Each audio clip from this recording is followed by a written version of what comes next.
Hello, everyone, and thanks for joining us on this amazing post-Thanksgiving Friday night on the Franchising 360 show. I am Tim Parmeter, and with me, as always, is Danielle Wright. Hello. Two hands this time. Oh, we mixed it up a little bit. Did. But we are the Franchising 360 show, and we are going to take a 360-degree look at the world of franchising. Danielle has been on the franchisor side for about 15 years, working for multiple brands, and has her own company called Create a Shift, which works with franchisors to kind of create a shift, ideally a positive one in their growth. I've got a company called FranCoach, and we help people find the best franchise to own, and things that we both hear over our years. I have a job. I don't know. I want to get out of my job. Right. I'm scared to death to leave my job because they do this thing called pay me. Yes. And that can be scary, but I really want control of my life and a business. Can I keep my job and be a franchise owner? Yes. That's a wrap for the show. There you go. Perfect. Done. So maybe we'll dive a little deeper into that, right? So term that comes up a lot. This kind of turned back around at you. Normally when we're talking to people about a franchise, they've either worked with a consultant or a coach or someone in your capacity, trying to help them find the right fit. If they come to us, what we call organically, there's a whole sidebar conversation about that. But they're likely to be employed, but there's something pulling at them. Like, I'm tired of making other people money. And I talked to a guy today that just... I've been given this project and they're not moving on it. So I'm just sitting here. I was like, well, some people would say they just stay there and keep taking the money. And now you're doing what you should be doing, like saying what other options are out there for my time. Yeah. So in your world, you probably have more experience with the conversations with people that are, hey, you found me. And I'm sure a lot of our viewers are getting the whole LinkedIn messages. Hey, you have a great title, great background. What does your world look like when you're talking to somebody about that? Yeah, I think there's the fear, right? And a lot of times the fear of the unknown of, again, leaving that job, but I'm not happy, I'm not fulfilled, working hard for somebody else, the freedom, the control, all of those things. And income caps, right? Like, right. Can I make more? Right. Well, like we had John Duffy on last week at Citywide, right? And talking about, he had a good corporate job, but he's built this massive empire from a franchise standpoint, worked himself kind of out of the day-to-day. He's an executive role. His son's now involved, right? All of those things. And so the thing with semi-absentee, I think there's a few things. Oh, he used a word. I used the word. Semi-absentee owner is, number one, if we were to survey 10 franchisors. Yes. And ask them, what does semi-absentee mean to you? We would get 10 different answers. At least 10 different answers. At least 10 Zors, 10 answers. Okay, got it. So I think not math genius, but understand. Well, they're like, it could be this or it could be that. And the operative word is could. It's always kind of comes back to building this out. What does somebody really want? But the short answer is yes, it is possible. Not every franchise is open to it. Right. And then again, technically, most franchises are not open to it. Like they give you the business as if there's a section in their document that says you will operate this business in its entirety and to the fullest extent, which means you're gonna own or operate this sucker. Right. And you can do it. It's just the business is always running full time. I think that's the biggest piece. It's not like, oh, I'll get around to it whenever. We just have to then put somebody in place that's kind of that manager that's running. If I'm not going to be full-time running it, I need to put somebody there. And that's what classifies as a semi-absentee. Right. Like if you work a 40-hour week and you want to work 20 hours, well, someone's got to figure out the other 20 hours, right? So where does that pop into? Hence the question behind having a job. Like, can I keep a job? Well, I know you hate this, but the question's back is, can you? Yeah. Like, can you? I don't know. I don't know you all that well, Tim Parmeter. Like, can you keep your job? And those are things that I think we'll talk to our team about. Is we had at FranCoach, we had a client recently that we actually gave the challenge of, I want you to take the next week and not have any more franchise or conversations with franchisors. Okay. And just, can you find brands she was looking at were probably 15 to 20 hours that they devoted time, right? Okay. So can you have your job and still find that 15 to 20 hours a week number one, can you find the time? Then number two, if you can, do you want to spend it on a business versus whatever else you might be doing? So let's talk about some of the things like the time commitment, Yeah. right? From a franchisor and franchise owner standpoint. Well, what the expectation is and what the deliverable Expectations can be. and what you can do, and some of the other things that you need to think about. So we're going to dive more into how you can keep your job and kind of get a little side gig, side hustle thing as a franchise owner. We're going to do that next on the Franchising 360 show. All right, we are back on the Franchising 360 show, and we are talking about semi-absentee franchise ownership and what that's all about and if it's possible. So Yes. we know it's possible. Yes, right? it is possible. There's a lot of things to kind of think about with this from a time commitment, from a franchisor. Not every franchise is okay with this. Correct. Right? And even when they are, maybe they're really focused on it, or maybe they're, yeah, we can kind of do it. So that can factor in as well too. I think it comes from a support mechanism, right? Like think you're buying into a franchise. We like to say the words awarded and all Right. the fluffy, nice stuff, but it's a transaction you're buying with the expectation that the franchise system is going to support you as the owner, not some manager that you have put in place, not some part-time, full-time person. It's that their legal requirement to you is to support you in the operation of that franchise business. Right. So when you start changing that model per se, it's another thing that franchises don't necessarily like is like, hey, this isn't have it your way. This is the way that works and it's documented. We'd like you to do it that way. But as people have asked for flexibility, and to your point, and I wanted to hear like what clients of yours say about this, but when you want something and you want to have it, creating that opportunity to be able to be semi-absentee is a barrier of entry for a lot of people. And if it gets them in and it gives them a chance to diversify, right? And maybe start planning that exit strategy out of the corporate world with a little bit more of a safety net of just like going Right. We all have bills. Your bills don't stop just because all of a sudden I want to do something different. It's like that's the biggest, I would ask you, that's probably the biggest hook for most of your clients in the FranCoach world is I don't want to lose my income. Right. And we've talked about on previous episodes, like what you think your salary isn't really what your bring home is. But you're still bringing home something, and especially maybe you're the only income producer in the family. That can factor in. And yes, we can get into funding and how we can do all of that, all of those things. All of that stuff, but if the we're gonna fundamentals of it. Right. If we're going to be semi-absentee, like some of the things we always talk about with people is one, first, how much time can you dedicate to the business? Right. And usually you'll hear, and again, there's nothing that's like, I don't want to spend any time. Then go buy some real estate, right? Or buy a lottery ticket, some stock. Call your stockbroker. Something. Right. Maybe 8 to 10 hours a week is probably the low end, the very low end. And some a different type of business. Right. Like we haven't even broached that yet. And some may get 20 to 25. So our question is always going to be, we're not going to don't worry about what's out there.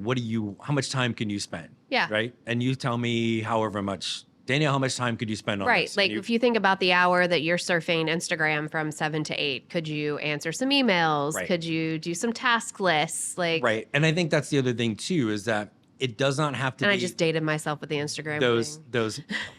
Well, how about my MySpace account? Oh, okay. Right? There you go. Hey, Tom, nice to see you. The time you're spending doesn't have to be at the location of the business if there is a location. Right. The main thing you're doing is you're managing the manager who's running the day-to-day. And depending upon the type of business model, I'm going to take it one step further. There's some that don't have that management. There are some that are seasonal businesses that you operate for a certain period of time. Ones that are weekend businesses. Maybe that's something that you want to have saw one the other day. It's called King of Pop. Yes, I just did that. They're out of Atlanta. They're just a cute little cart with popsicles. And you go to events and you go to soccer meets and you do those things. But that's when you said side hustle, I'm like, that's a side hustle. Right. That's not necessarily going to get that transition out. Right. But it could be the step 2 transition be the for step 2. someone that's a little bit apprehensive about having extra time. I mean, I recently had someone say, hey, I've got 3 kids. They are heavily involved in extracurricular activities. I want to do this, but I also want a balance of my time. And I think it was key for me to remind this person is that you can bring on support and you should. Yeah. If you want to be semi-absentee, this is not something it's something that if you're gonna choose to do it that way, go with the end in mind. You want someone to be running that for you.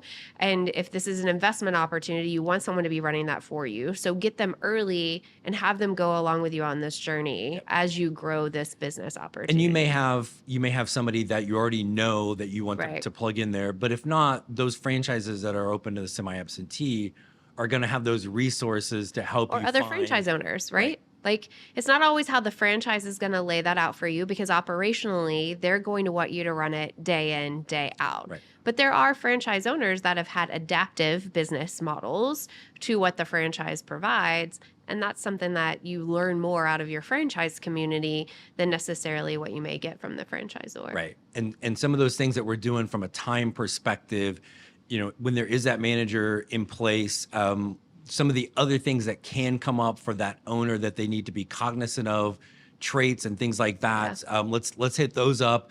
Kind of what things do you need to be good at or be aware of to be a semi-absentee owner? Let's hit that up when we come back on the Franchising 360 show. Welcome back to the Franchising 360 show. This is the Black Friday edition. Oh, good call. Good job. Ooh, boy, the shopping today was... Yeah, I had you up at, no time. Yes, and bought almost everything for... Nothing. The children for Christmas. I didn't think you liked Black Friday.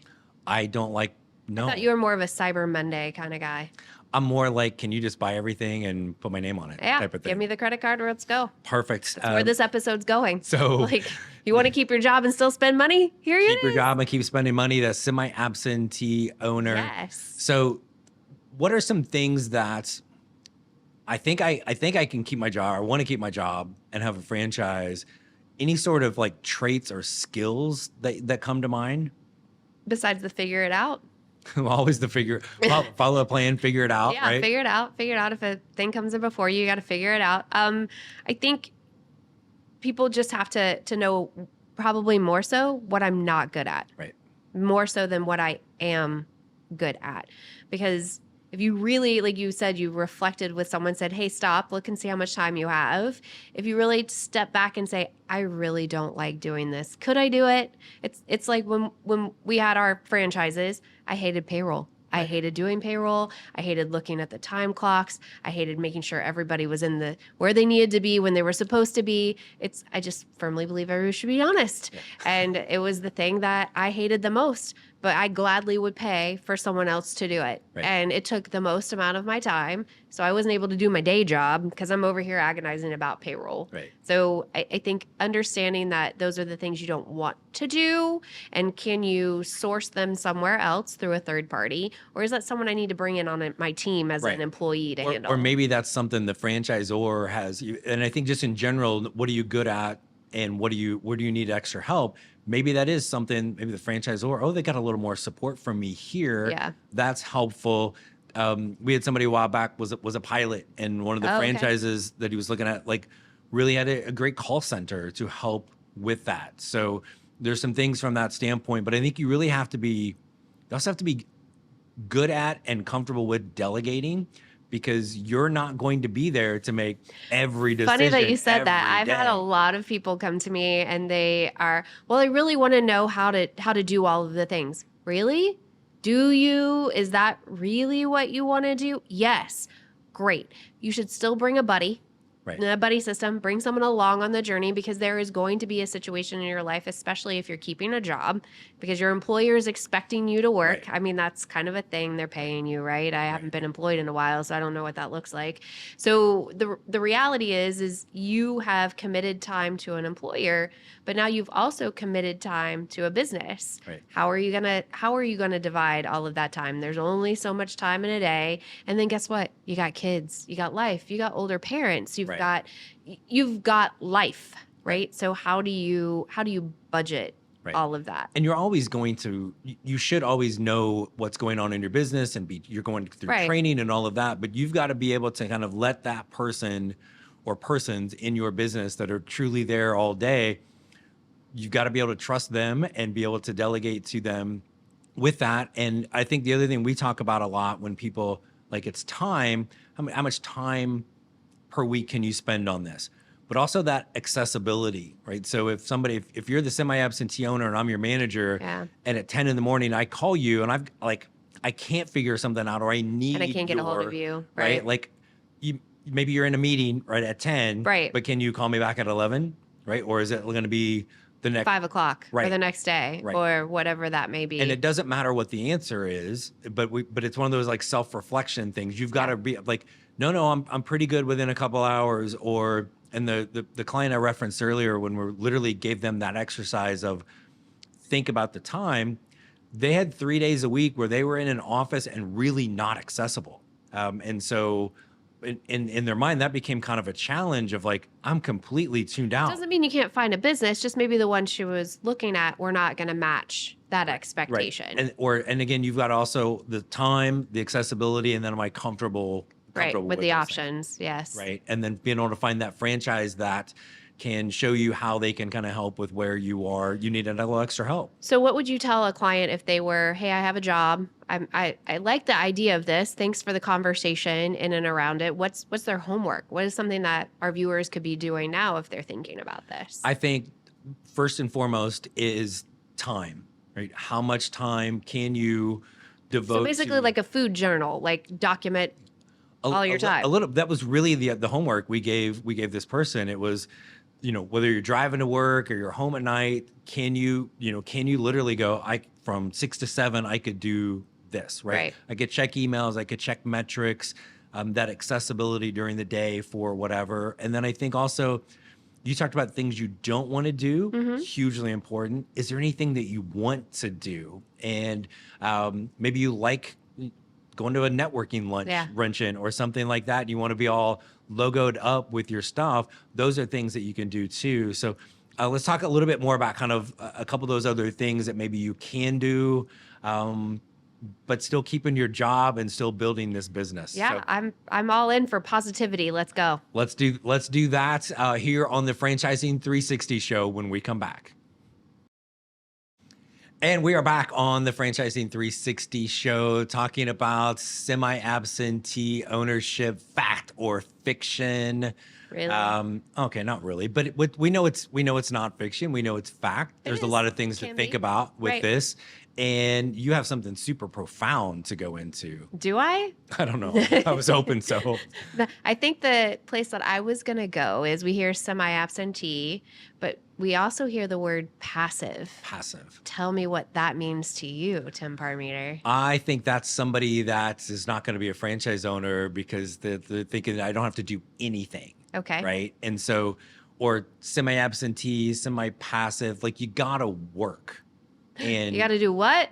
I'm sorry, it's a 4-letter word. Wow. You have to follow the plan, put forth the required effort. And if it is your full-time thing in the franchise, well, guess what? You kind of need to put full-time effort. Got it. If that franchise is saying, hey, a semi-absentee owner, we need probably 15 hours a week from you, guess what? You need to be around 15 hours a week. Well, and I think here's another question. So 15 hours a week may be different for me than it is for you. Right. Do they specify? I feel like that's probably a roller coaster. Maybe one week it's 15, maybe another it's 20, maybe it's 10, maybe it's 5. But it could be 6 in the morning while you're having breakfast. It could be in the evening and you're checking emails or you're checking like you, metrics. there are kids at karate and you got an hour of nothing. Right. Because really watching karate is riveting with that. But it is, or you're sitting at soccer practice, also riveting, right? Whatever it might be. Or you're sitting on a plane for that job that's paying you. Right. And so, but whatever that is, you've got some flexibility, but it's things that you mentioned earlier. Mm-hmm.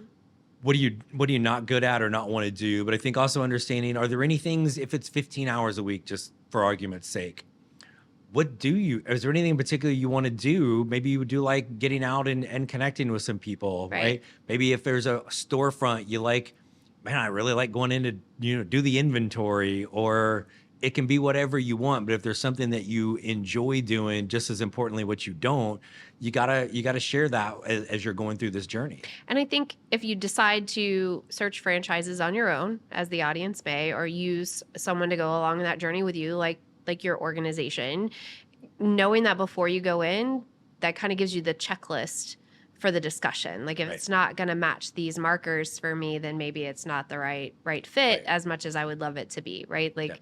hey, I really want to own a brand not to be named, but I have to employ, 10, 16-year-olds and running Right. no, I don't want to. Thanks. It's, I think just in general with franchising, it's that chance to have a blank slate, right? And Okay. it's kind of cheesy, but what do you want to be when you grow up, right? Right. What's that dream scenario? And if you are like with John Duffy last week at Citywide, well, you've got to be able to kind of go hunt for business Oh, you said another 4-letter word. as an owner.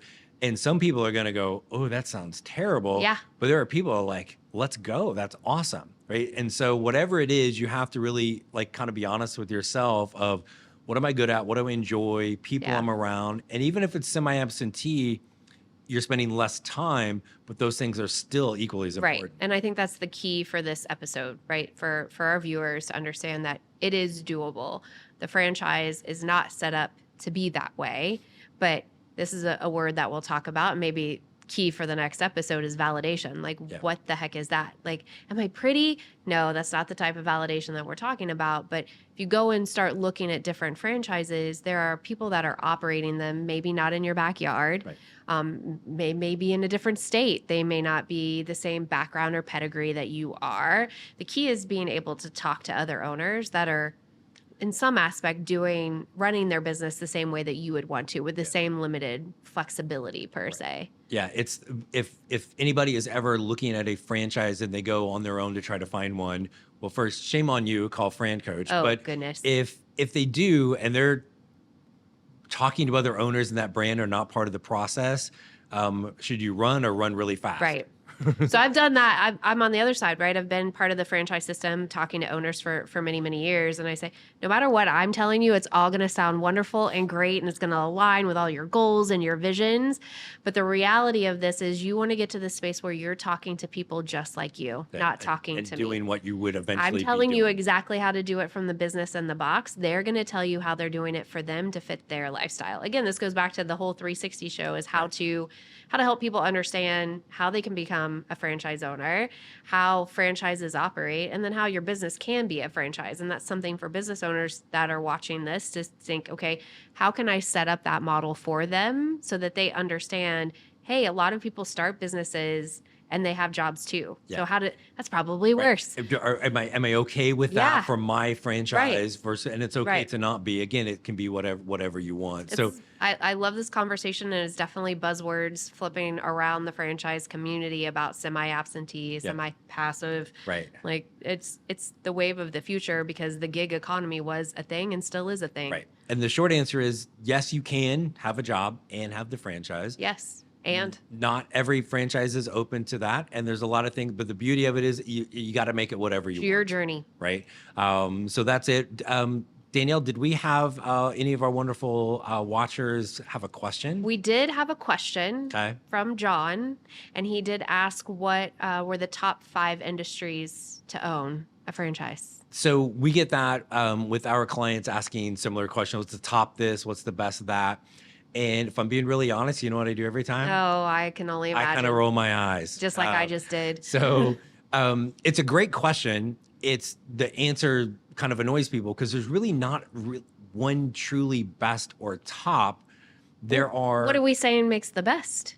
Because what's the best for you is not what's the best maybe for me. Maybe it makes a lot of money. Maybe it doesn't. Maybe it has a lot of consumer branding. Like look at John and Citywide, right? Yes. If you are bad at business development, like whoa. that you got no shot, Right. So that was clearly best for John and his family because they're killing it.